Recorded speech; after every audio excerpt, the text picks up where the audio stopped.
அனைத்திந்திய அண்ணா திராவிட முன்னேற்றக் கழக வங்கி கணக்கு தற்பொழுது முடக்கப்பட்டிருப்பதாக தகவல்கள் வெளியாகி இருக்கிறது. நேற்று உச்சநீதிமன்ற நீதிபதிகள் 4 பேர்கள் தேர்தல் ஆணைய பத்திரத்தின் மூலமாக தனியார் நிறுவனங்களிடம் இருந்து நிதி பெறுவதற்கான பத்திரமாக இருக்கக்கூடிய நிலையில் கிட்டத்தட்ட 75 கோடி பெற்றிருக்கக்கூடிய நிலையில் எந்தெந்த நிறுவனங்கள் அதிமுகவிற்கு பணங்கள் வழங்கி இருக்கிறது என்பதை SBI வங்கி வெளியிட வேண்டும், இல்லை என்றால் வங்கி கணக்கு முடக்கப்படும் என்றும் தற்பொழுது உச்சநீதிமன்றம் வெளியிட்டிருக்கிறது.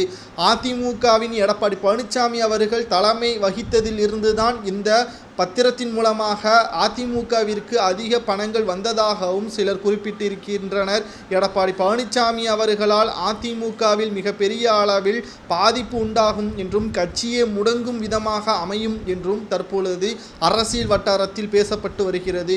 கிட்டத்தட்ட எடப்பாடி பழனிசாமி அவர்கள் தலைமை ஏற்றதில் இருந்துதான் இத்தகைய பிரச்சனைகள் வருவதாக பன்னீர்செல்வத்தின் ஆதரவாளராக இருக்கக்கூடிய வைத்திலிங்கம் அவர்களும் கூறியுள்ளார். ஏற்கனவே இன்று காங்கிரஸ் வங்கி கணக்குகள் முடக்கப்பட்டிருக்கக்கூடிய நிலையில் அதிமுகவின் வங்கி கணக்குகளும் முடக்கப்படுவதாக அறிவிப்புகள் வெளியாகி இருக்கிறது.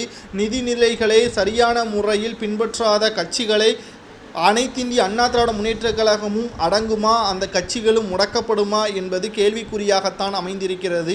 அதிமுகவின் சரியான தலைவர் எடப்பாடி பழனிசாமியா என்பதை உங்களது கருத்துக்களை கமெண்ட் வாயிலாக கூறுங்கள்.